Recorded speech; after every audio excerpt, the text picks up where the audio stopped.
고급 빌라 뒤에 숨겨진 끔찍한 비밀, 악어 살인과 권력의 그림자. 2019년 5월 제주도. 성공한 60대 사업가 박선희 여사가 소유한 호화로운 빌라 백야 바예이가 갑자기 세간의 주목을 받게 되었다. 그녀의 부 때문이 아니라 집 뒤편 연못에서 풍겨오는 기이한 악취 때문이었다. 주민들은 처음에는 그저 동물의 사체 냄새려니 했지만 경찰이 현장 조사를 위해 도착했을 때 하마터면 지나칠 뻔했던 작은 물건 하나가 끔찍한 미스터리의 문을 열었다. 한 젊은 남성이 실종되었고 그의 마지막 행적이 바로 그 빌라였던 것이다. 하지만 충격적인 것은 그가 어떻게 사라졌는가 뿐만이 아니었다. 존경받는 박애주의자이자 성인군자처럼 보였던 박 여사가 왜 돌이킬 수 없는 피의 길을 선택했는가 하는 점이었다. 만약 당신이 진실을 말하기 두려웠던 적이 있다면, 만약 당신이 불의에 맞서 홀로 싸우는 듯한 외로움을 느낀 적이 있다면 당신은 혼자가 아니다. 김수현과 강지훈도 그런 감정을 느꼈지만 그들은 침묵하지 않기로 선택했다. 만약 당신이 그들처럼 궁지에 몰렸음에도 용기를 선택한 적이 있다면 댓글에 숫자 1을 눌러달라. 하지만 그런 경험이 없다면 숫자 2와 함께 지금 바로 구독 버튼을 눌러달라. 단 한 번의 클릭으로 당신은 빛의 편에 선 이들의 일원이 되는 것이다. 용기를 퍼뜨리자. 진실을 지키자. 우리 모두가 침묵을 선택한다면 어둠만이 목소리를 낼 것이기 때문이다. 서론 고요하고 짙푸른 바다가 펼쳐진 제주도 서귀포시의 외곽. 그곳에는 주변 풍경과 어울리지 않게 눈부신 흰색에 웅장한 빌라 한 채가 서 있었다. 사람들은 그곳을 백야 빌라라고 불렀다. 단지 색깔 때문만이 아니라 마치 그곳을 항상 감싸고 있는 듯한 신비로운 기운 때문이었다. 사람들은 경외와 두려움, 그리고 설명하기 힘든 불쾌감이 뒤섞인 어조로 그곳을 언급했다. 빌라의 주인은 박선이라는 이름의 중년 여성이었다. 올해로 59세, 고급 한방 화장품 사업, 특히 해외 수출 분야에서 박선이라는 이름은 품질 보증 수표와도 같았다. 그녀는 제주도와 강원도 일부에 걸쳐 40만 제곱미터가 넘는 약초 농장을 소유하고 있었고 주 고객은 일본, 중국, 심지어 아랍에미리트의 부호들이었다. 비즈니스 파트너들 눈에 비친 박선희는 강인하고 노련하며 매우 엄격한 여성이었다. 하지만 주변 이웃들 눈에는 거리가 느껴지는 사람, 친절하지만 쉽게 다가갈 수 없는 그런 인물이었다. 박 여사의 일상은 소박하고 독실해 보였다. 그녀는 인근 보육원과 사찰의 고정 후원자로 알려져 있었다. 매주 금요일이면 독거노인 가정에 쌀과 계란, 생필품을 보냈고 매년 석가탄신일에는 수백 개의 연등 공양을 올렸으며 매주 일요일이면 고운 한복을 차려입고 홀로 마을 어귀의 작은 암자로 향하는 모습이 목격되곤 했다. 그 누구도 그녀에게서 의심스러운 점을 찾지 못했다. 하지만 사람들을 궁금하게 만든 것은 그녀의 자비심이 아니라 베일에 쌓인 사생활과 기이한 습관이었다. 그녀는 이 거대한 빌라에서 단 2명의 정원사와 과묵한 가사도우미 1명과 함께 홀로 살았다. 빌라는 마치 외부 세계와 단절된 채 스스로 살아가는 듯했다. 그리고 모든 이의 시선을 사로잡은 것은 집 뒤편의 거대한 인공 연못이었다. 부자들이 흔히 키우는 비단잉어 연못도 연꽃 연못도 아니었다. 그 연못은 넓이가 거의 300제곱미터에 달했고 성인 가슴 높이의 철제 울타리로 둘러싸여 있었으며 자동 수질 순환 시스템과 24시간 감시 카메라까지 완비되어 있었다.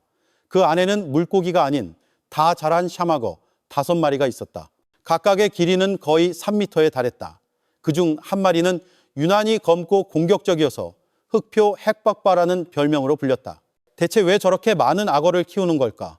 많은 이들이 물었지만 박 여사는 늘 미소로 답했다.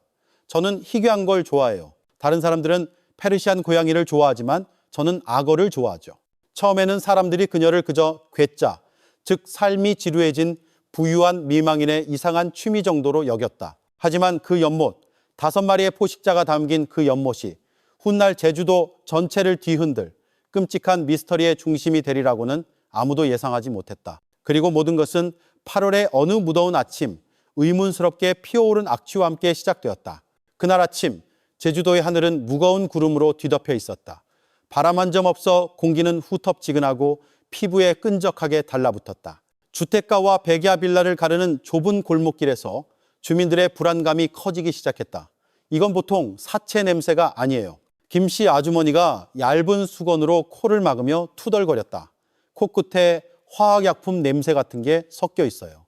마치 피 냄새에 락스를 섞은 것 같달까. 처음에는 그 냄새가 근처 하천에서 나는 것이라 생각했다. 그 하천은 상류에서 종종 유기물 쓰레기를 실어오곤 했기 때문이다. 하지만 날이 갈수록 톡 쏘는 냄새는 심해졌다. 코를 찌를 뿐만 아니라 집벽과 창문 커튼, 심지어 아이들의 베개에까지 스며들었다. 아이들은 밖에서 놀기를 꺼렸고 몇몇 부모들은 집안 구석구석에 방향제를 뿌리고 하루 종일 아로마 향초를 피웠지만 냄새는 사라지지 않았다. 주민들은 냄새의 근원지를 의심하기 시작했다. 시간이 지날수록 그 방향은 백야빌라 쪽임이 분명해졌다. 예전에도 악어 연못이 있었지만 이 정도는 아니었는데 길모퉁이에서 대리운전을 하는 최 기사님이 말했다. 이건 동물 사체가 아니야. 사람 냄새 같아. 한편 높은 철제 담장 너머 빌라의 분위기는 평소와 다를 바 없었다. 박 여사는 악어 연못이 내다보이는 뒤뜰 베란다에 앉아 부드러운 비단 한복을 입고 있었다. 손에는 녹차 한 잔이 들려 있었고 얼굴은 평온했다. 너무나도 평온해서 마치 자기 안에 지옥과 화해를 이룬 사람처럼 보였다. 그녀는 고요한 연못 수면을 바라보며 이따금 옅은 미소를 지었다. 흑표 한 마리가 느릿하게 수면을 가로질렀다. 그 미소는 결코 그녀의 눈까지 닿지 않았다. 빌라의 일꾼들은 불안해하기 시작했다. 가사도우미 씨는 주방까지 스며드는 냄새에 대해 불평했지만 주인인 박 여사에게 그 말을 전하자 그녀는 가볍게 손을 저을 뿐이었다. 아마 연못 필터가 막혔나 보군. 강 기사님 오셔서 펌프 점검하라고 해. 곧 없어질 거야. 그녀는 돌아보지도 않고 말했다. 악어 연못 여과 시스템을 관리하는 기술자 강 기사가 다음 날 아침 도착했다. 그는 포식동물이 사는 연못 특유의 비릿한 냄새에 익숙했지만 그날은 달랐다. 냄새는 목구멍을 옥죄었고 마치 씁쓸한 점액이 입천장에 매달린 듯했다. 연못 옆 철제 계단을 내려가는 그의 발걸음은 무거웠다. 그는 주 필터 박스를 열고 바닥에서 커다란 금속 거름망을 끌어올렸다. 검은 진흙, 썩은 나무십, 먹이 찌꺼기들이 천천히 흘러내렸다. 하지만 그 오물더미 사이에서 작은 금속 빛이 반짝였다. 그는 조심스럽게 그것을 집어들었다. 사자 머리 모양의 은색 단추였는데 섬세한 조각이 새겨져 있어 국내 제작품 같지는 않았다. 그의 머릿속에서 경고음이 울리기 시작했다. 하지만 그게 끝이 아니었다. 진흙 속을 더듬던 그의 손가락에 단단한 것이 닿았다. 그는 그것을 꺼냈다. 희고 깨끗하며 단단한 뼈 조각. 그것은 인간의 뼈와 너무나도 흡사했다. 그는 몇 초간 얼어붙은 채 서 있었다. 식은땀이 등을 타고 흘렀다. 마음속으로 그는 되뇌었다. 설마 이건 사람 뼈야. 하지만 강 기사는 어리석은 사람이 아니었다. 그는 소리치거나 당황하지 않았다. 그는 두 물건을 작업 가방 안에 작은 비닐봉지에 넣고 손을 씻은 뒤 평소처럼 작업을 마쳤다. 빌라를 나설 때 그는 여전히 정중하게 고개를 숙여 박 여사에게 인사했고 그녀는 가벼운 고갯짓으로 답했다. 그 직후 그는 오토바이를 타고 전속력으로 서귀포 경찰서로 향했다. 그는 떨리는 손으로 발견물을 내밀었다. 경찰관님, 확실하진 않지만 느낌이 아주 강합니다. 이건 동물뼈가 아닙니다. 경찰은 즉시 움직였다. 그날 밤 과학수사팀이 연못 기술자로 위장하여 조용히 투입되었다. 그들은 연못 바닥에서 물과 진흙 샘플을 채취하고 증거물을 확보했다. 국립과학수사연구원의 감식 결과는 강 기사의 의심을 확증했다. 뼈 조각은 인간의 팔 일부였고 사망 시점은 비교적 최근이었다.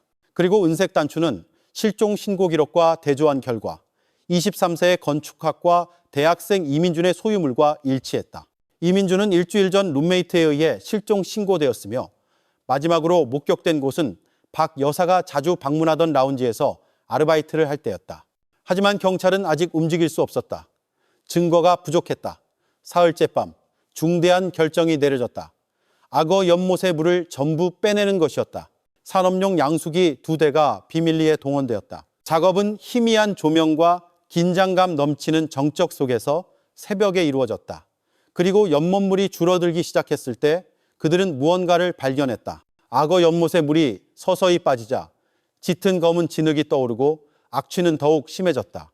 연못 주변에서 과학수사팀은 완전 방호복을 입은 채 조용히 움직였다. 그들은 죽음을 다루는 데 익숙했지만 이번 사건은 뭔가 달랐다. 진흙과 유기물 잔해 사이에서 라피아 끈으로 단단히 묶인 커다란 검은 비닐봉지가 모습을 드러냈다.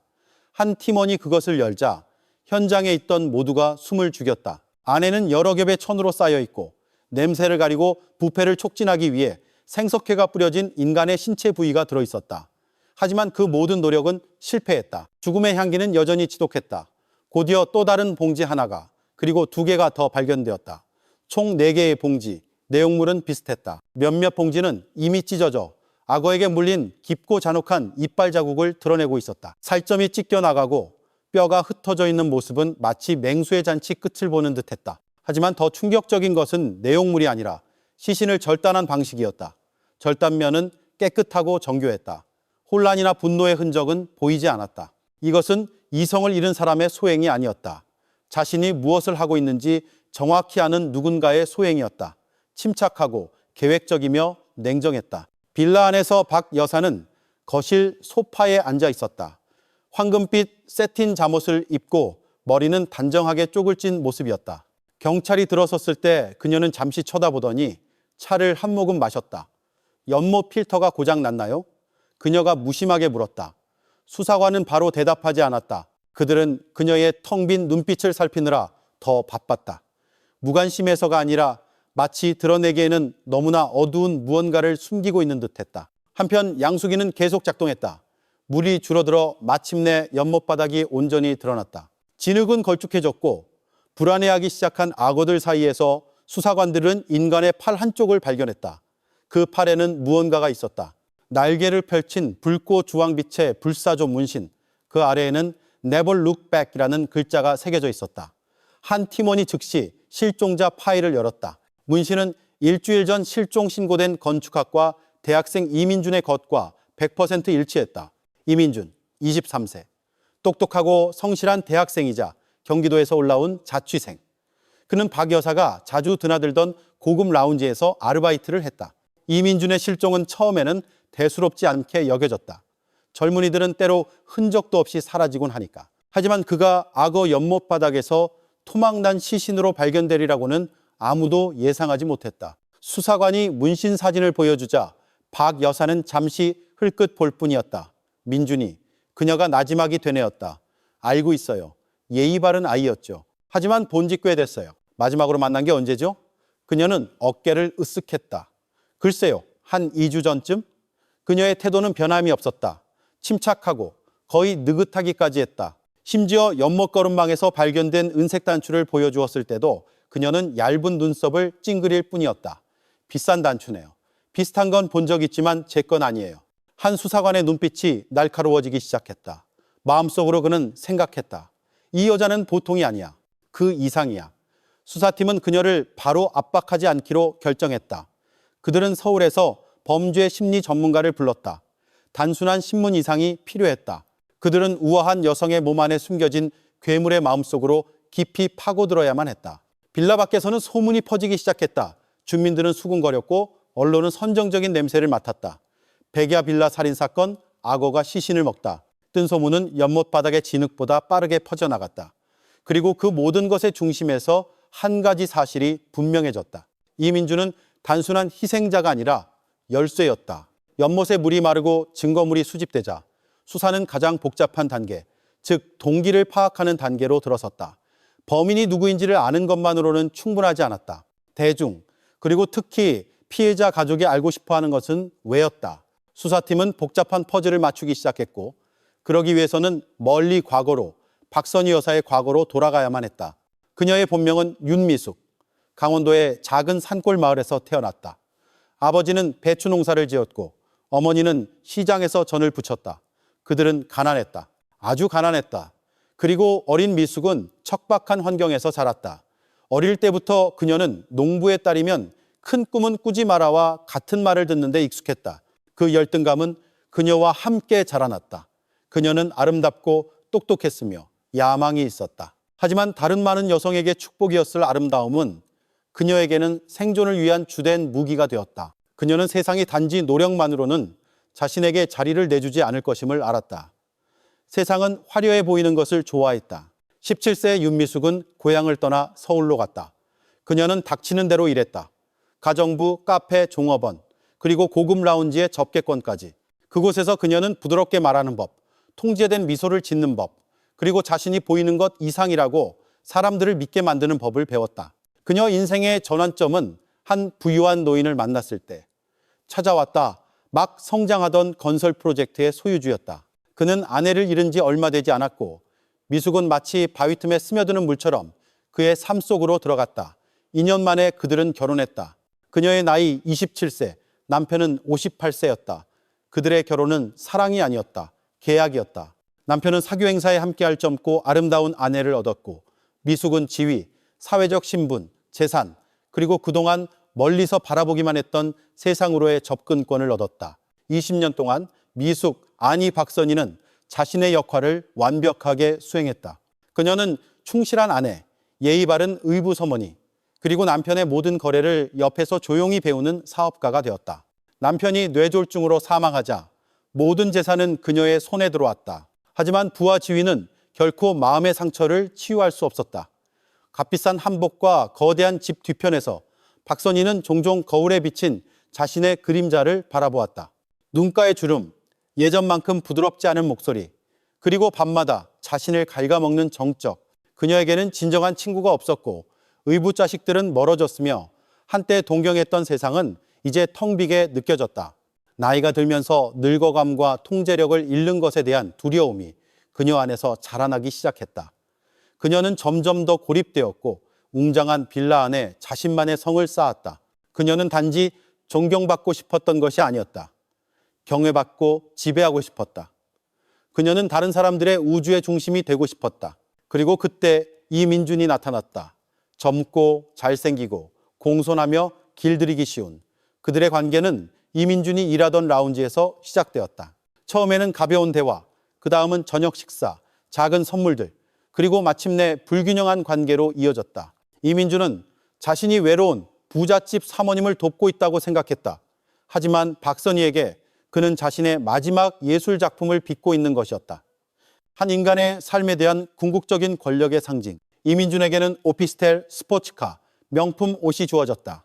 하지만 그 모든 것에는 대가가 따랐다. 그는 항상 부름에 응해야 했고 여자친구를 사귀는 것은 금지되었으며 반항해서는 안 되었다. 시간이 흐르면서 그는 황금 새장 속의 새처럼 느껴졌다. 호화롭지만 갇혀있는 이민준이 멀어지기 시작하고 벗어나려 애썼을 때 박선희 안에 무언가가 금이 갔다. 그녀는 배신당하고 모욕당했으며 상실감을 느꼈다. 하지만 그 고통은 사랑하는 이를 떠나보낸 고통과는 달랐다. 그것은 왕위를 빼앗긴 왕의 고통이었다. 신문실에서 범죄 심리 전문가와 대화할 때 박 여사는 울지 않았다. 하지만 얼굴이 텅 비고 눈은 벽을 응시하며 목소리가 차갑게 변하는 순간들이 있었다. 사람들은 늘 권력을 원하죠. 하지만 내가 가지니 그들은 나를 미쳤다고 하더군요. 법의학 전문가는 자기 애성 인격 장애와 경계선 성격 특성의 징후를 기록했다. 살해 동기는 감정적이거나 충동적인 것이 아니었다. 절대적인 통제권을 유지하려는 욕구였다. 다시 말해 박선희는 사랑 때문에 죽인 것이 아니었다. 자신이 창조한 존재가 감히 자신을 떠나는 것을 받아들일 수 없었기 때문에 죽였다. 그날 밤 제주도의 하늘은 잿빛 구름으로 뒤덮여 있었다. 비는 내리지 않았지만 공기는 마치 피할 수 없는 무언가를 위해 숨을 참는 듯 무거웠다. 백야 빌라 안, 거실은 희미한 조명으로 밝혀져 있었다. 둥근 탁자 위에서는 아로마 향초가 천천히 타오르며 라벤더 향을 퍼뜨렸다. 기만적으로 평온한 향기였다. 이민준은 밤 8시경 도착했다. 약간 구겨진 흰 셔츠에 완전히 깨끗해지는 아는 운동화를 신은 모습이었다. 눈은 피곤해 보였지만 그는 여전히 정중하게 앞을 응시했다. 그는 그날 밤이 끝이라는 것을 알고 있었다. 박 여사는 따뜻한 미소로 그를 맞았다. 흔들리지 않을 옥자 위의 여왕처럼 잘 훈련된 미소였다. 짙은 남색 세틴 드레스가 그녀의 몸을 완벽하게 감쌌고 머리는 단정하게 쪽을 찌고 있었다. 하지만 그녀의 눈빛은 텅 비어 있었다. 고요한 밤에 깊은 해류를 숨긴 호수처럼 평온했다. 그래, 그녀가 부드럽게 말하며 2개의 크리스털 잔에 와인을 따랐다. 더 어른스러워 보이는구나. 이민준은 고개를 숙였다. 그저 모든 걸 좋게 마무리하고 싶어서요, 사모님. 그는 배낭에서 작은 주머니를 꺼냈다. 그 안에는 값비싼 시계, 오피스텔 열쇠, 가죽 지갑, 그리고 손으로 쓴 편지가 들어있었다. 한때 그가 자랑스러워했던 모든 물건들. 이제 그는 그것들을 돌려주고 싶었다. 박 여사는 즉각 반응하지 않았다. 그녀는 와인잔을 내밀었다. 일단 마셔. 그러고 나서 네가 하고 싶은 말 다 해도 좋아. 이민주는 잠시 망설였지만 결국 잔을 받았다. 그는 한 모금 마셨다. 맛이 조금 달랐다. 평소보다 더 썼지만 그는 무례하게 굴고 싶지 않았다. 그가 자신의 새로운 삶, 여자친구, 그리고 자유로워지고 싶은 소망에 대해 이야기하는 동안 박 여사는 그저 조용히 있었다. 손에는 잔을 들고 눈은 그를 관찰하며 마음은 소리 없이 부서져 내렸다. 그녀의 머릿속에서 이민준의 말들은 수십 년간 쌓아올린 자존심의 벽에 밝히는 못과도 같았다. 머릿속에서 10대 소녀의 목소리가 들려왔다. 봐, 그들은 늘 떠나. 넌 절대로 충분하지 않을 거야. 얼마 지나지 않아 이민주는 눈을 깜빡였다. 몸이 무거워지는 것을 느꼈다. 마치 안개 속에 잠기는 듯했다. 이상하네요. 너무 졸려요. 그가 속삭였다. 박 여사는 옅게 미소 지으며 잔을 내려놓고 나지막이 말했다. 잠깐 쉬어. 그러고 나면 가도 좋아. 이민주는 소파에 몸을 기댔다. 머리가 늘어지고 호흡은 느려졌으며 눈은 감겼다. 몇 분 만에 그는 부자연스러운 잠에 깊이 빠져들었다. 박 여사는 바로 움직이지 않았다. 그녀는 그의 맞은편에 앉아 잠든 이민준의 얼굴을 바라보았다. 정적 속에서 그녀는 속삭였다. 네가 내 것이 될 수 없다면 넌 누구의 것도 될 수 없어. 그리고는 느리지만 단호한 움직임으로 그녀는 일어섰다. 그녀는 부엌으로 향해 비닐장갑을 끼고 창고로 걸어갔다. 그곳에서 그녀는 작은 전기톱과 뼈 절단용 칼을 꺼냈다. 오랫동안 가지고 있었지만 오늘 밤처럼 사용된 적은 없는 도구들이었다. 그녀는 거실로 돌아와 커다란 카펫을 밀어내고 그 자리에 찬장 뒤에 깔끔하게 말아두었던 비닐 방수포를 깔았다. 모든 것은 마치 의식의 일부처럼 이루어졌다. 그녀는 이민준의 몸을 방수포 위로 끌어다 놓고 자세를 바로잡았다. 그리고는 앉아서 그 젊은이의 얼굴을 다시 한번 바라보았다. 눈을 깜빡이고 시작했다. 그녀의 손은 떨리지 않았다. 비명도 눈물도 없었다. 오직 전기톱 소리, 젖은 비닐 소리, 그리고 계속 돌아가는 낡은 선풍기의 작은 윙윙거리는 소리뿐이었다. 몇 시간 후 하늘이 노랗게 물들기 시작할 무렵 작업은 끝났다. 그녀는 얼굴을 닦고 신체 부위들을 두꺼운 비닐봉지에 넣었다. 각각 생석회 가루를 뿌리고 라피아 끈으로 묶었다. 동이 트기 직전 그녀는 뒷문을 열었다. 악어 연못이 정적 속에서 그녀를 맞았다. 물은 고요했고 몇몇 악어는 눈을 감은 채 떠 있었다. 하나씩 봉지들이 연못으로 던져졌다. 일부는 진흙 속으로 가라앉도록 밀어넣었고 다른 일부는 악어들이 모여있는 곳으로 향하게 했다. 그녀는 울지 않았고 돌아보지도 않았으며 한마디 말도 하지 않았다. 해가 떠오르기 시작할 무렵 박 여사는 욕실 바닥을 청소하고 이민준의 편지와 옷을 태웠다. 그리고는 차를 몰아 도시 외곽의 쓰레기 매립지로 향했다. 모든 것을 그녀 혼자 해냈다. 낮이 되자 그녀는 빌라로 돌아와 샤워를 하고 한복으로 갈아입은 뒤 차를 우려냈다. 그리고 평소처럼 연못가 등나무 의자에 앉았다. 그녀의 손에는 사자 머리 모양의 은색 단추, 그녀가 유일하게 간직한 물건이 들려 있었다. 그녀는 그것을 손가락 사이에서 굴리며 평화로워 보이는 연못물을 바라보았다. 그리고 천천히 미소 지었다. 백야 빌라 연못 바닥에서 인간의 신체 부위가 발견된 지 사흘 후 서귀포 경찰서의 분위기는 더 이상 예전처럼 평온하지 않았다. 모든 수사관의 방은 서류 더미, 현장 사진, 법의학 보고서, 그리고 시간마다 늘어나는 신문 기록으로 가득 찼다. 하지만 가장 큰 주목을 끈 것은 기술적인 증거가 아니라 박선희 여사의 돌처럼 굳은 침묵이었다. 그녀는 부인하지도 인정하지도 않았다. 조사를 받을 때마다 그녀는 그저 단정한 옷차림에 머리를 팽팽하게 쪽지고 두 손을 무릎 위에 우아하게 모은 채 조용히 앉아 있었다. 단 한 번도 감정을 드러내지 않았다. 마치 이 모든 것이 인간의 생명이 아닌 일종의 행정 업무인 것처럼. 서울에서 온 범죄 심리 전문가 윤재 박사는 박 여사의 침묵이 단순한 강인함이 아니라 가장 극단적인 형태의 정신적 저항이라고 결론 내렸다. 침묵 속에서 그녀는 여전히 통제권을 쥐고 있었던 것이다. 수사관이 그녀가 없애지 않은 유일한 증거물인 이민준의 은색 단추를 왜 간직했는지 물었을 때 그녀의 대답은 텅 빈 눈빛과 얼어붙은 옅은 미소뿐이었다. 그 질문은 수사팀을 다시 빌라로 이끌었다. 이번에는 전면적인 재수색을 위해서였다. 그들은 이전처럼 연못과 창고만 조사하는 것이 아니라 박 여사의 개인 침실, 즉 가장 신성하고 폐쇄적인 공간으로 들어갔다. 그곳에서 그들은 푸른 벨벳으로 덮인 작은 보석 상자를 발견했다. 부드러운 천 안감 뒤에는 수사의 방향을 극적으로 바꾼 3가지 물건이 숨겨져 있었다. 최윤아라는 이름이 적힌 유심 카드 하나, 작은 리본으로 묶인 긴 갈색 머리카락 2가닥, 그리고 부러진 분홍색 인조 손톱 하나. 이 3가지 물건은 이민준과는 아무런 관련이 없었다. 그것들을 보여주자 박 여사는 잠시 바라보더니 차분하게 말했다. 민준이가 처음이라고 생각해요? 그 말은 방 안의 공기를 얼어붙게 만들었다. 경찰은 즉시 지난 2년간 제주도 내 실종 사건 기록을 다시 열었다. 그리고 아니나 다를까 24세의 프리랜서 모델 최윤아가 박 여사의 재단이 주최한 비공개 자선 파티에 참석한 후 의문스럽게 사라졌다는 신고가 발견되었다. 그 사건은 잠시 언론을 떠들썩하게 했지만 시신이나 구체적인 단서가 발견되지 않아 그대로 묻혀버렸다. 하지만 이제 유심 카드와 머리카락 DNA 대조 결과가 나오면서 최윤아의 신원은 명확한 실마리의 일부가 되었다. 그녀는 또 다른 희생자였다.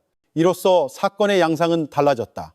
이것은 더 이상 단일살인 사건이 아니었다. 침묵 속에 어둠을 품은 심리적 포식자의 흔적이었다. 동일한 패턴이 익히기 시작했다. 박 여사는 항상 권력의 위치에서 희생자에게 접근했다.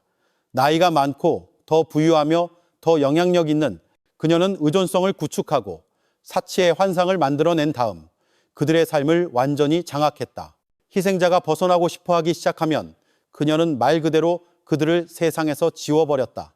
전국 언론은 제주의 악어 여왕, 시신의 주인 박선희와 같은 자극적인 제목으로 이 사건을 조명하기 시작했다. 정신과 전문의들은 이를 어린 시절의 트라우마와 거절에 대한 두려움에서 비롯된 극단적인 형태의 나르시시즘이라고 분석했다. 윤지혜 박사는 인터뷰에서 말했다. 그녀에게 사랑은 전쟁이었고 패배한 자는 사라져야만 했습니다. 하지만 최윤아나 이민준 이전에 결코 발견되지 않은 또 다른 희생자가 있었을까? 최윤아는 명랑한 소녀로 알려져 있었다. 경기도의 평범한 가정에서 자란 외동딸이었다. 그녀는 친구에게 TV에 나오는 멋진 여자들처럼 살고 싶어라고 말한 적이 있었다. 그녀의 꿈은 가난에서 벗어나 독립적인 삶을 사는 소박한 것이었다. 하지만 이제 그 희망은 경찰 기록 속의 이름으로만 남았다. 그리고 가장 무서운 것은 그녀가 마지막 희생자가 아닐 가능성이 여전히 남아있다는 점이었다. 우아함의 가면으로 가득 찬 세상에서 얼마나 더 많은 젊은 영혼들이 침묵 속에 잠겨 도움을 청할 기회조차 얻지 못했을까. 최윤아에 대한 사실이 드러난 후 제주도의 수사와 법적 절차는 더욱 뜨거워졌다. 경찰은 이제 이민준의 죽음에만 집중하는 것이 아니라 예상보다 훨씬 더 많은 비밀을 품고 있는 듯한 박선희 여사의 과거를 더 깊이 파고들기 시작했다. 수사관들은 이전에 관련 없다고 여겨졌던 여러 실종 신고 기록을 다시 열었다. 그들은 주민 신고에 등장했던 이름들을 하나하나 훑었다. 젊은 여성들, 몇몇 전직 직원들, 심지어 빌라에 왔다가 다시는 보이지 않았던 손님들까지. 증거는 예상치 못한 곳에서 나타나기 시작했다. 과학수사팀은 여러 개의 낡은 유심카드, 뒷면에 작은 손끝이 메모가 적힌 희생자들의 사진, 그리고 데이터가 완전히 삭제되지 않은 오래된 휴대폰을 발견했다. 그 메모에는 날짜와 이름이 적혀 있었다. 마치 각각의 희생자가 일종의 개인적인 수집품의 일부인 것처럼 그 발견은 수사관들에게 깨달음을 주었다. 박 여사에게 희생자들은 단순히 제거된 사람들이 아니라 자신의 절대적인 권력과 통제를 증명하기 위해 간직한 퍼즐 조각들이었다. 구치소에서 박 여사는 깨끗하고 단정한 수감복을 입은 채 여전히 차분하게 앉아 있었다. 시선은 날카로웠지만 조금의 후회도 보이지 않았다. 심지어 법정으로 불려나갈 때도 그녀는 연쇄살인 피고인이 아니라 귀빈처럼 천천히 걸었다. 검사가 왜 희생자들의 유심카드와 머리카락을 보관했는지 묻자 그녀는 옅은 미소를 지으며 나지막이 대답했다. 민준이가 처음이라고 생각해요? 그 말은 마치 죽음의 종소리처럼 법정 안에 울려 퍼졌다. 경찰은 2년 전 박 여사 소유의 빌라에서 열린 자선 행사 후 실종 신고된 24세 프리랜서 모델 최윤아 사건의 흔적을 다시 쫓았다. 사건은 잠시 주목받았지만 증거가 없어 시간 속에 묻혔다. 이제 박 여사의 개인 침실에서 최윤아의 머리카락과 개인 소지품이 발견되면서 그 퍼즐은 마지막 조각을 찾기 시작했다. 상담실에서 윤지혜 박사는 추가적인 심리 분석을 내놓았다. 박 여사는 분노 때문에 살인한 것이 아닙니다. 자아상을 지키기 위해 살인한 겁니다. 그녀는 희생자의 눈에 영원히 남고 싶어 했습니다. 만약 그것이 사랑으로 이루어질 수 없다면 제거를 통해 이루는 거죠. 법정 밖에서 대중은 반응하기 시작했다. 소셜미디어는 최윤아를 위한 정해, 악어를 잡아라, 살인빌라 여왕 같은 해시태그로 가득 찼다. 전국 언론은 심층 탐사 보도를 내보내며 박 여사의 얼굴을 흑백 톤으로 처리하고 비단 한복을 입은 악어나 제주 테러빌라의 여왕 같은 제목을 달았다. 사법당국에 대한 압박은 커져갔다. 법정 대기실에서 최윤아의 어머니는 말없이 앉아 있었다. 손에는 딸의 마지막 사진을 꼭 쥔 채였다. 눈은 텅 비어 있었지만 목소리는 가냘펐다. 전 딸애가 작별 인사하는 것조차 듣지 못했어요. 소란과 드라마 속에서 박 여사의 변호인은 마지막 카드를 꺼내들려 했다. 의뢰인의 폭력과 트라우마로 가득했던 어린 시절을 그녀 행동의 이유로 묘사하려 한 것이다. 하지만 그 주장은 비록 아름다운 언어로 꾸며졌을지라도 희생자들에 대한 사회의 공감의 물결을 막을 수는 없었다. 고통은 결코 다른 사람의 생명을 앗아갈 이유가 될 수 없기 때문이다. 재판이 마침내 시작되었을 때 법정은 기자들, 여성 운동가들, 그리고 희생자 가족들로 가득 찼다. 판사는 무거운 말로 재판을 시작했다. 우리는 단지 한 사람의 행동을 심판하는 것이 아닙니다. 우리는 사랑이 집착으로 변할 때 누구의 내면에서든 자라날 수 있는 어두운 그림자를 심판하고 있습니다. 하지만 그 모든 소란과 카메라 플래시 속에서도 한 가지 질문이 공중에 떠 있었다.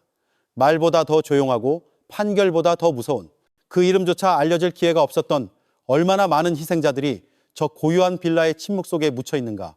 한편 경기도의 한 작은 마을에서 또 다른 어머니가 불안에 떨기 시작했다. 그녀의 딸이 도시의 부유한 고용주로부터 일자리 제안을 받고 떠난 후 돌아오지 않고 있었기 때문이다. 고용주의 이름은 아직 몰랐지만 적혀있던 주소는 서귀포시 박 여사의 빌라 근처를 가리키고 있었다. 그날 제주의 하늘은 짙게 흐려 있었다. 마치 서서히 드러나기 시작하는 과거의 악취를 함께 숨기려는 듯했다. 수사본부에서 강지훈 경감은 붉은 실과 사진, 메모로 가득 찬 커다란 보드를 응시하고 있었다. 보드 중앙에는 박 여사의 사진이 최윤아, 이민준, 그리고 2명의 다른 이름, 아영과 지수와 나란히 걸려 있었다. 두 사람 모두 박 여사의 사적인 파티에 참석한 후 의문스럽게 사라진 젊은 여성이었다. 패턴이 있어. 강 경감이 나지막이 중얼거리며 붉은 선을 손가락으로 따라갔다. 모두 그 빌라와 연결돼 여성 보호를 위한 시민단체도 개입했다. 그들은 지난 5년간 박 여사가 주최했던 사교 파티 기록을 추적했다. 한 사진에서 박선아라는 이름의 소녀가 박 여사 근처에 서 있는 것이 보였다. 얼굴은 웃고 있었지만 눈에는 불안감이 가득했다. 그녀는 실종되기 전 3개월 동안 빌라에서 노인 돌보미로 일했다. 그녀의 가족은 그녀가 다른 지역으로 이사했다는 문자 메시지만 받았을 뿐이다. 이제 그 익명의 메시지는 의도적인 조작으로 의심받고 있었다. 과학수사팀은 빌라 뒤편 창고에서 골동품들 뒤에 숨겨진 철제 금고를 발견했다. 그 안에는 많은 여성들의 개인 소지품이 있었다. 반지, 브로치, 손수건, 심지어 작은 일기장까지. 그중 하나는 최윤아의 것이었다.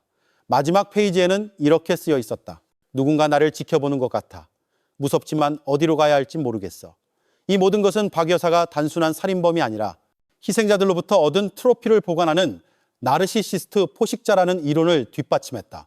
구치소에서 박 여사는 변호사라고 주장하는 한 중년 남성의 방문을 받았다. 그는 거두절미하고 앉아서 말했다. 보여드릴 것이 있습니다. 그는 사진 한 장을 꺼냈다. 이틀 전 실종된 서현이라는 소녀의 사진이었다. 마지막으로 목격된 곳은 빌라 앞이었다.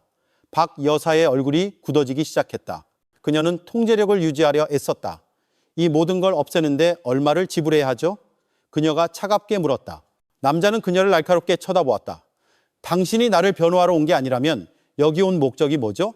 그는 잠시 침묵한 후 대답했다. 나는 이 빌라에서 다시는 돌아오지 못한 소녀들 중 한 명의 아버지요. 처음으로 박 여사의 아래 십술이 떨렸다. 눈이 빠르게 깜빡였다. 법적인 위협 때문이 아니라 게임이 끝났다는 것을 깨달았기 때문이었다. 한편 수사팀은 충격적인 소식을 접했다. 3개월간 빌라에서 가사 도우미로 일했던 수진이라는 젊은 여성이 강릉에서 나타난 것이다. 그녀는 증거와 증언, 그리고 빌라에서의 어두운 밤들에 대한 끔찍한 이야기를 가지고 있었다. 그녀는 기꺼이 증언하려는 첫 번째 생존자였다. 구치소 밖에서는 밤바람이 거세게 불었다. 강지훈 경감은 이것이 끝이 아님을 알았다. 모든 희생자는 흔적을 남기지. 그가 말했다. 그리고 그 흔적은 이제 우리를 진실로 이끌고 있어. 그 빌라의 어둠 속에서 비밀은 여전히 울려 퍼지고 있었고 침묵당했던 그들의 목소리가 하나씩 말하기 시작했다. 그날 밤 제주도의 하늘은 잿빛 구름으로 뒤덮여 있었다. 마치 사격의 명사의 호화로운 가면 뒤에서 드러나기 시작한 어두운 비밀을 함께 감싸 안으려는 듯했다. 경찰청 본부에서 강지훈 경감은 여전히 컴퓨터 화면 앞에 앉아 있었다. 그의 눈은 막 열린 하나의 디지털 파일을 응시하며 가늘어졌다. 그동안 대중에게 박선희 여사로 알려진 여성의 진짜 이력을 담은 비밀정보 보고서였다. 그녀의 본명은 윤미숙, 1998년 신분 사기와 자금 세탁 사건 기록 속에 잠겨있던 신원이었다. 당시 그녀는 29세였다. 기록에는 또한 윤미숙이 법의 감시망에서 사라지기 전 서울의 여러 유흥업소에서 접대부와 계산원으로 일했다고 적혀 있었다. 그녀가 다시 나타난 것은 2006년 박선희라는 새로운 이름으로였다. 싱가포르에서 의문의 교통사고로 사망한 유럽계 사업가의 아내로 그때부터 박선희는 상류층 사교계에 몸담으며 자선재단을 열고 모든 악몽이 시작된 제주도 외곽의 웅장한 빌라를 사들였다. 그녀는 오래전부터 모든 걸 계획했어. 강 경감이 중얼거렸다. 이건 충동적인 살인범이 아니야. 포식자 건축까지. 사건을 지원하던 시민단체팀도 박 여사의 빌라가 더 큰 어둠의 네트워크 속 여러 거점 중 하나일 뿐이라고 의심하기 시작했다. 2012년 발리의 한 가면무도회에서 찍힌 오래된 사진에서 박 여사는 현재 행방을 알 수 없는 두 젊은 여성과 나란히 서 있었다. 그들 중 한 명은 3개월간 재단에서 개인 비서로 일했었다. 한편 강릉에서 핵심 증인인 수진이 마침내 입을 열었다. 그녀는 증언에서 빌라 지하에서 종종 여성의 울음소리를 들었다고 진술했다. 어느 날 밤 정전이 되었을 때 그녀는 몰래 숨어 들어가 한 소녀가 쇠창살 뒤에 갇혀 있는 것을 보았다. 다음 날 그 소녀는 다시는 나타나지 않았다. 그녀 자신은 이후 사직서에 강제로 서명하고 입을 다물라는 협박과 함께 돈을 받았다. 수지는 이름과 날짜가 적힌 작은 메모 하나를 간직하고 있었다. 그녀는 그것이 이전 희생자들의 기록이라고 확신했다. 구치소에서 박 여사는 여전히 침묵을 지켰다. 그녀는 손가락으로 테이블 위에 원 모양을 그릴 뿐이었다. 청소부가 침대 밑에 끼워진 종이 조각을 발견했을 때 모든 수사관이 모여들었다. 거기에는 단 한 줄만 쓰여 있었다. 나 혼자가 아니야. 강 경감은 그 종이를 오랫동안 들고 있었다. 그의 표정이 굳어졌다. 이것은 더 큰 배우가 있다는 자백인가? 아니면 그들이 생각했던 것보다 더 많은 희생자가 있다는 것인가? 기회를 놓치고 싶지 않았던 강 경감은 박 여사가 소유했던 모든 부동산에 대한 압수수색을 명령했다. 그중 하나는 경기도 양평에 있는 낡은 빌라로 한때 영적 수련 장소로 알려졌던 곳이었다. 전직 빌라 관리인은 2015년에 지하에서 여성의 비명을 들었지만 신고한 후 오히려 이유 없이 해고당했다고 증언했다. 수사관들은 또한 신고되지 않은 부동산 기록을 발견했다. 현재는 버려진 파주 외곽의 거대한 창고였다. 그곳이 보관이나 심지어 고문 장소로 사용되었을 가능성이 있었다. 모든 발견은 더 많은 문을 열었고 모든 문은 더 깊은 공포로 이어졌다. 박 여사는 단순한 복수심의 찬살인범이 아니었다. 그녀는 자신의 모든 삶을 어두운 오페라, 무대처럼 설계한 노련한 조종자였다. 자선은 막이었고 미소는 가면이었으며 호화로운 빌라는 집이 아니라 비석 없는 무덤이었다. 구치소 밖에서 대중은 분열되기 시작했다. 그녀의 과거 선행 때문에 여전히 박 여사를 옹호하는 사람들도 있었지만 더 많은 이들이 자신들이 속았다는 것을 깨닫기 시작했다. 그리고 진실이 드러나기 시작하자 공포가 사회를 뒤덮었다. 다음 희생자는 자신이 안전하다고 생각하는 바로 그들일 수도 있었기 때문이다. 양평의 하늘이 어두워 보일 때 경기도 남부경찰청의 과학수사팀과 특수부대가 한때 박선희 여사의 영적 수련 장소로 알려졌던 낡은 빌라에 도착했다. 그 빌라는 거의 1만 제곱미터의 부지 위에 서 있었고 마치 비밀을 품은 듯 고요한 잣나무 숲에 둘러싸여 있었다. 건물 외벽은 두꺼운 이끼로 뒤덮여 있었고 창문들은 마치 빛이 들어오는 것을 원치 않는 듯 굳게 닫혀 있었다. 팀이 안으로 들어서자 빌라 안의 공기는 차갑고 축축했으며 곰팡이와 쇠 냄새를 풍겼다. 그들은 곧장 낡은 찬장 뒤에 숨겨진 비밀 통로를 통해 지하로 향했다. 좁은 통로는 한 사람만 겨우 지날 수 있었고 벽은 축축한 얼룩과 희미한 손글씨 낙서로 가득했다. 그중 하나에는 살려주세요. 내 이름은 2라고 쓰여 있었다. 통로 끝에 이르자 그들은 콘크리트 벽으로 된 작은 방을 발견했다. 환기구는 없었고 낡은 쇠 침대 하나, 벽에 붙은 커다란 쇠사슬, 그리고 구석에 쌓인 누더기 1000더미만 있었다. 한쪽 구석에는 잘린 손톱 조각과 머리카락 뭉치가 담긴 작은 깡통이 있었다. 모든 증거는 즉시 확보되어 연구소로 보내졌다. 빌라 2층은 박 여사 삶의 또 다른 어두운 면을 보여주었다. 한 방은 젊은 여성들의 흑백 사진으로 가득했다. 일부는 웃고 있었고 일부는 CCTV에 찍힌 듯한 모습이었다. 방 중앙에는 둥근 눈과 밝은 미소를 가진 10대 소녀의 커다란 액자가 걸려 있었다. 그 아래에는 나 자신을 위한 선물, 50세 생일이라고 쓰여 있었다.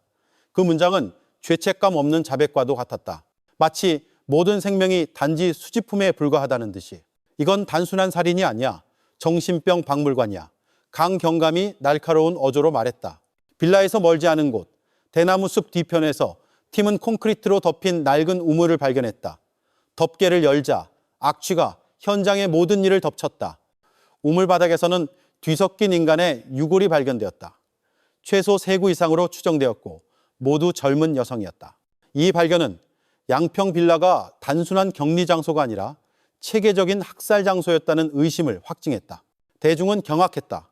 뉴스는 전국으로 퍼져나갔고 여론은 갈라지기 시작했다. 박 여사 같은 자선가가 그렇게 비열한 짓을 할 수 있다고 믿기를 거부하는 사람들도 있었지만 더 많은 이들이 마침내 수년간 만들어진 거짓 이미지에 속았음을 인정했다.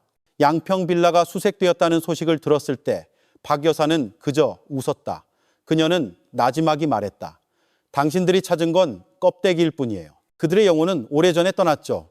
하지만 모두가 그런 건 아니에요. 아직 보는 이들이 있죠. 그 말은 독처럼 공중에 떠서 수사관들의 신념 속으로 스며들었다. 그날 저녁 강 경감은 사무실로 돌아와 이름 없는 갈색 봉투 하나를 발견했다. 그 안에는 단 하나의 물건, 초승달 모양의 금목걸이와 떨리는 손글씨로 쓰인 종이 조각이 들어있었다. 나는 아직 살아있다. 그의 머리가 욱신거렸다. 이것은 단순한 살인사건이 아니었다. 네트워크였다. 생존자가 있거나 혹은 아직 드러나지 않은 다른 공범이 있었다. 그리고 양평의 하늘이 완전히 어두워지기 시작할 때 강 경감은 미스터리의 안개가 아직 거치지 않을 것임을 알았다. 오히려 이것은 훨씬 더 광범위한 공포의 시작일지도 몰랐다. 그날 밤 서울은 폭우에 휩싸였다. 희미한 조명의 신문실에서 강지훈 경감은 홀로 앉아 증거물 비닐봉투에 깔끔하게 담긴 초승달 모양의 금 목걸이를 응시하고 있었다. 그 옆에는 떨리는 손글씨로 나는 아직 살아있다라고 적힌 작은 종이 조각이 놓여 있었다. 그의 머릿속에서는 큰 질문이 맴돌았다. 이것은 잔인한 장난인가? 아니면 정말로 양평 빌라의 지옥에서 살아남은 누군가가 있는 것인가? 추측하고 싶지 않았던 강 경감은 가장 어두운 범죄자들의 프로파일을 파헤치는데 능숙한 범죄 정신과 의사 이지수 박사를 찾아갔다. 그들은 책과 오래된 나무 향기로 가득 찬 폐쇄된 상담실에서 만났다. 강 경감은 모든 수사 서류, 박선희의 행동 기록, 빌라방 사진, 그리고 물론 초승달 목걸이를 건넸다. 작은 화이트보드에 무언가를 쓰면서 이 박사는 강 경감을 바라보며 말했다. 이 사건은 경감님이 생각하는 것보다 더 깊어요. 박선희는 단순한 살인범이 아닙니다. 그녀는 과대망상에 시달리고 있어요. 스스로를 위대한 인물, 아마도 여왕이나 영적 세계의 수호자로 믿고 있죠. 그녀 생각에 모든 희생자는 신성한 재물이었던 겁니다. 강 경감은 속이 울렁거리는 것을 느꼈다. 이게 일종의 의식의 일부였다고 생각하십니까? 그가 거의 속삭이듯 물었다. 그럴 수도 있죠. 이 박사가 대답했다. 하지만 더 위험한 것은 제가 확신하건대 그녀가 후계자를 준비하고 있거나 적어도 자신의 이념을 이어갈 누군가를 만들고 있었다는 점입니다. 그 말은 강 경감의 내면을 강타했다. 만약 정말 후계자가 있다면 이 공포는 아직 끝나지 않은 것이었다. 그는 양평 빌라의 옛 손님과 직원 명단을 다시 파헤쳤다. 수백 개의 이름 중에서 하나가 떠올랐다. 김수연. 5년간 박선희의 개인 비서였던 그녀의 이름은 2년 전부터 흔적도 없이 사라졌다. 과학수사 IT팀의 도움으로 양평 빌라에 남겨진 유심카드가 김수연의 명의로 등록된 것이 밝혀졌다. 심지어 지문도 일치했다. 하지만 놀라운 것은 그 카드의 마지막 신호가 이틀 전 강원도의 작은 도시 강릉에서 잡혔다는 점이었다. 기다릴 틈도 없이 강 경감은 2명의 팀원과 함께 강릉으로 떠났다. 그들의 여정은 안개와 이슬비로 장식되었다. 그곳에서 그들은 김수연을 아는 한 늙은 산파를 만났다. 그녀 말에 따르면 김수연은 이제 민서로 알려져 있으며 숲과 외딴 목조주택에서 홀로 살며 그를 모르는 아이들을 가르치고 있다고 했다. 팀이 그 집에 가까이 다가갔을 때 한 젊은 여성이 나왔다. 얼굴은 창백했지만 시선은 날카로웠다. 강경감이 목걸이를 보여주자 그녀는 잠시 말이 없더니 말했다. 기다리고 있었어요. 당신이 김수연 씨입니까? 강경감이 물었다. 그녀는 조용히 고개를 끄덕였다. 예전에는요. 지금은 아무도 아니지만 저는 모든 것을 알고 있어요. 그녀의 시선은 숲속 깊은 곳을 향했다. 목소리는 바람에 흩날려 거의 들리지 않았다. 박 여사는 혼자가 아니에요. 아직 밖에 많이 있어요. 그리고 그들이 저를 찾고 있어요. 낡은 목조주택은 두꺼운 정적에 휩싸여 있었다. 이따금 양철 지붕에 떨어지는 빗소리만이 분위기를 깰 뿐이었다. 안에서 강지훈 경감은 작은 의자에 앉아 방금 자신의 정체를 밝힌 여성, 김수연, 혹은 지금은 민서로 알려진 그녀를 바라보고 있었다. 그녀의 손은 따뜻한 차 한 잔을 쥐고 있었고 머릿속은 1000가지 질문으로 들끓었다. 김수연은 그를 바라보았다. 얼굴은 평온했지만 눈에는 트라우마의 그림자가 어려 있었다. 그때 저는 아직 어렸고 방향을 잃었으며 인정받고 싶었어요. 박 여사는 구원자처럼 다가왔죠.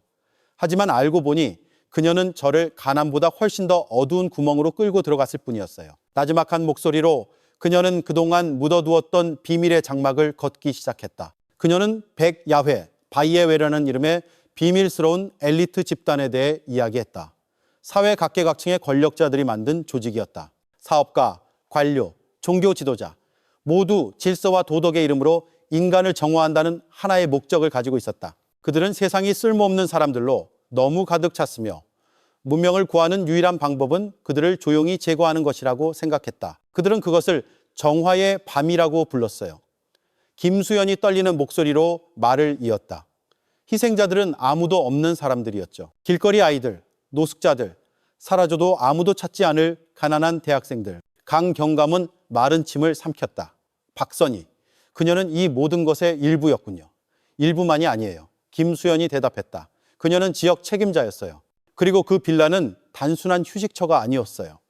그곳에서 그들은 회의를 열고 축하를 하고 그리고 도사를 했죠. 그녀는 천천히 일어나 방구석의 낡은 찬장으로 향했다. 그곳에서 그녀는 낡아 보이는 오래된 금속 상자를 꺼냈다.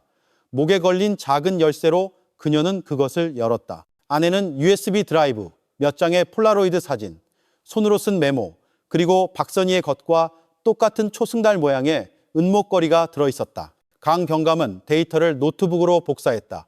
사진들이 하나씩 나타났다. 2년 전 실종된 대학생 박정우, 한밤의 의식에서 찍힌 흑백 사진, 그리고 커뮤니티 회원 명단에 기재된 이름들. 김수연은 창밖을 바라보았다. 눈은 안개에 젖어 있었다. 저는 예전의 모든 것을 기록했어요. 언젠가 그들을 막을 수 있기를 바라면서. 하지만 발각되었을 때 저는 거의 죽을 뻔했어요. 한 산파가 제 죽음을 위장하는 걸 도와줬죠. 그때부터 저는 숨어 지냈어요. 갑자기 강경감의 팀원 중 한 명이 서둘러 들어왔다. 경감님, 번호판 없는 차량이 접근하고 있습니다. 길 입구에 멈췄습니다. 강경감은 일어섰다. 손이 반사적으로 총으로 향했다. 지금 당장 가야 해. 늦었어요. 김수연이 속삭였다. 그들은 내가 말했다는 걸 알아요. 강경감은 김수연의 팔을 잡아 차량으로 향했다. 안개는 더욱 짙어졌고 나무 뒤에서 발소리가 다가왔다. 밖에서 경고 사격이 들렸다. 누군가 차량에 강렬한 헤드라이트로 응수했다. 그들은 포위되었다. 그들이 올 거예요. 김수연이 상자를 꽉 쥐며 말했다. 내가 침묵의 맹세를 깼기 때문에, 내가 그들의 여왕의 치부를 드러냈기 때문에. 강경감은 불빛을 향해 응시했다. 그들이 모든 사람을 침묵시킬 수 있다고 생각한다면 그건 착각이야. 우린 이걸 빛으로 가져갈 거야. 그는 차에 시동을 걸고 빗속을 뚫고 질주했다. 오랫동안 숨겨져 있던 진실과 백야회라는 이름의 거대한 어둠의 왕국을 무너뜨릴 열쇠를 싣고 자동차는 강릉의 비탈길을 내려가며 밤새도록 쏟아지는 비를 뚫고 질주했다. 운전대를 잡은 강지훈은 미끄러운 길에 집중했고 김수연은 옆자리에 뻣뻣하게 앉아 금속 상자를 마치 단순한 증거물 이상인 것처럼 껴안고 있었다. 뒷좌석에서는 서울에서 온 2명의 팀원이 최악의 상황에 대비해 소총을 손에 들고 경기했다. 대관령 경찰 초소에만 들어가면 안전할 겁니다. 강지훈이 빠르게 말했지만 날카로운 파열음이 그의 말을 끊었다. 차가 심하게 흔들리며 오른쪽 뒷바퀴가 터졌다. 스파이크를 설치했어. 뒤에서 요원 중 한 명이 외쳤다. 순식간에 강지훈은 낡은 차심 농장으로 이어지는 작은 길로 차를 틀었다. 그들은 빈 건물 뒤에 멈췄다. 팀은 밤의 어둠을 훑으며 경계하는 동안 신속하게 타이어를 교체했다. 한편 김수현은 떨리는 손으로 USB의 데이터를 외장 하드 드라이브로 복사했다. 만약 내가 살아남지 못하면 이걸 언론에 가져가세요. 그들이 이기게 둬선 안 돼요. 타이어 교체가 끝나자 강지훈은 빠른 결정을 내렸다. 경찰서로 가지 않는다. 서울로 간다. 국가인권위원회와 언론으로. 서울로 향하는 길 내내 그들은 여러 번 미행당하는 것을 느꼈지만 베테랑 수사관으로서의 경험 덕분에 강지훈은 산길로 경로를 변경하며 추격자들을 따돌리는 데 성공했다. 그들은 새벽 3시경 서울의 안전가옥에 도착했다. 안에서 그들은 파일들을 하나씩 검토했다. 서류와 녹취록 더미 속에서 김수현을 멈칫하게 한 사진 한 장이 있었다. 박선희가 의식용 예복을 입고 옥좌에 앉아 있었다. 그녀 주위에는 지역 관료, 종교 지도자, 심지어 현직 경찰 고위 간부까지 포함된 이름들이 칠판에 적혀 있었다. 그녀는 혼자가 아니었어. 강지훈이 속삭였다. 이건 시스템이야. 방구석에서 김수현은 조용히 울었다. 나도 그 일부였어요. 나도 모르게 그녀를 도왔죠. 지금은 당신이 그들을 막는 걸 돕고 있잖아. 강지훈이 부드럽게 대답했다. 그게 훨씬 더 용감한 일이야.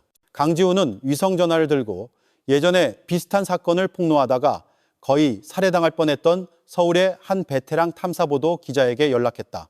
모든 증거를 가지고 있습니다. 강지훈이 말했다. 오늘 카메라 앞에서 직접 말할 준비가 됐습니다.